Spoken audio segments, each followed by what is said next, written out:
भारत जोड़ो न्याय यात्रा का एकमात्र उद्देश्य है कि देश में जो अन्याय की आंधी चल रही है, उस अन्याय की आंधी को रोकने के लिए राहुल गांधी न्याय के पक्ष में खड़े हैं। और यह जो न्याय हम मांग रहे हैं, उसमें हम 5 तरह के न्याय की बात करते हैं। और जब हम 5 शब्द बोलते हैं, पंच शब्द बोलते हैं, तो यह भारतीय संस्कृति, परंपरा, इतिहास से बहुत गहराई से जुड़ा हुआ है।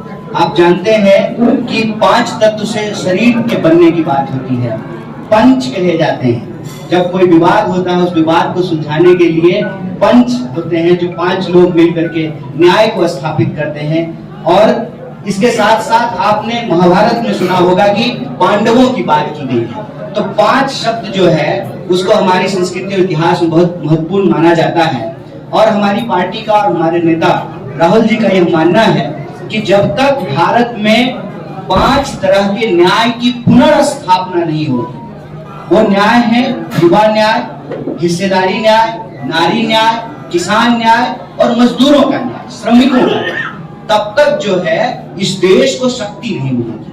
और देश कहने का मतलब इस देश में रहने वाले 140 करोड़ लोग। देश का मतलब सिर्फ ये नहीं है कि प्रधानमंत्री के 2-3 दोस्त। और जयराम जी ने कहा कि आज की यह जो भारत जोड़ो न्याय यात्रा है, यह एक वैचारिक यात्रा है। और इसमें 2 तरह के विचार का जो है संघर्ष चल रहा है। एक तरफ वो लोग हैं जो बेच रहे हैं, और दूसरी तरफ हम लोग हैं जो बचाने की कोशिश कर रहे हैं। क्या बचाना चाहते हैं? बचाना चाहते हैं कि इस देश के लिए कांग्रेस पार्टी ने पब्लिक सेक्टर बनाया और अपने दोस्त के लिए उस पब्लिक सेक्टर को प्रधानमंत्री मोदी जी फ्रेंड सेक्टर में बदल रहे हैं। वो पब्लिक सेक्टर को फ्रेंड सेक्टर बना रहे हैं। फ्रेंड सेक्टर कैसे बना रहे हैं? तो जो एयरपोर्ट देश की जनता का है, देश का है, उसको औने पौने दाम में, मतलब कौड़ियों के भाव में वो अपने दोस्त को दे रहे हैं। और ये रिश्ता क्या है? सिंपल रिश्ता है कि हम तुमको देश की संपत्ति देंगे। उसको हम इस तरह से कहते हैं कि तुम मुझे चंदा दो, मैं तुम्हें धंधा दूंगा। मतलब चुनाव लड़ने के लिए, विधायक खरीदने के लिए, ये सवाल आप पूछेंगे, विधायक खरीदने के लिए हम आपको जो है धन देंगे, और आप जब चुनाव जीत जाएंगे तो आप हमको जो है इस देश की संपत्ति दीजिएगा। यही रिश्ता है, एक हाथ ले दूसरा हाथ दे। सवाल यही है ना कि लोकतंत्र को कौन बेच रहा है। और लोकतंत्र को जब बेचा जा रहा है तो लोग जो है, लोग कहने का मतलब 140 करोड़ लोग, उनको इस बात पर ध्यान ना जाए, उनका ध्यान इस तरफ ना जाए कि रेलवे उनकी है, एयरपोर्ट उनका है, बोकारो स्टील प्लांट उनका है, तमाम पब्लिक सेक्टर उनका है, उस तरफ उनका ध्यान ना जाए।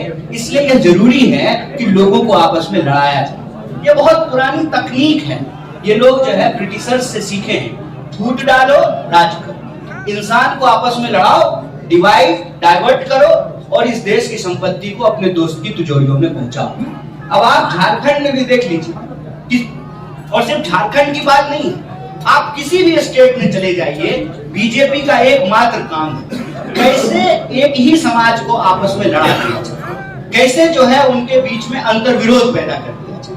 और झारखंड के लोग जब आपस में लड़ने लगेंगे तो झारखंड का खान, खदान, फैक्ट्री, खेत, एयरपोर्ट, रेलवे सब अपने दोस्त को बेच दिया जाए। ये मॉडल हम लोगों को समझना पड़ेगा, और इस मॉडल के चलते लगातार अन्याय हो रहे हैं। अगर आप किसान की बात करेंगे, किसान आत्महत्या कर रहे हैं। एक साल में 12,000 से ज्यादा किसान आत्महत्या कर रहे हैं, नौजवान आत्महत्या कर रहे हैं। आए दिन महिलाओं के ऊपर अत्याचार हो रहा है, श्रमिकों के साथ अत्याचार हो रहा है। आप बताइए, आप सब लोग यहाँ बैठे हुए हैं, सरकार ने कानून बनाया, जब कांग्रेस की सरकार थी तो सरकार ने कानून बनाया कि 8 घंटा का काम करना पड़ेगा। 24 घंटा होता है, 8 घंटा काम का, 8 घंटा आराम का, और 8 घंटा किसी चीज के सृजन करने का, सोचने का। मजदूर को भी हक है कि वो भी जो है टीवी देखे, समाचार सुने, कविता लिखे, कुछ बनाए, कुछ पढ़े, कुछ गढ़े।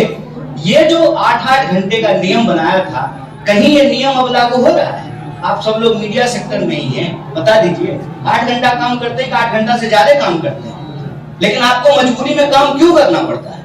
क्योंकि कानून को कमजोर किया। कानून को किस लिए कमजोर किया जा रहा है? मालिकों के पक्ष में।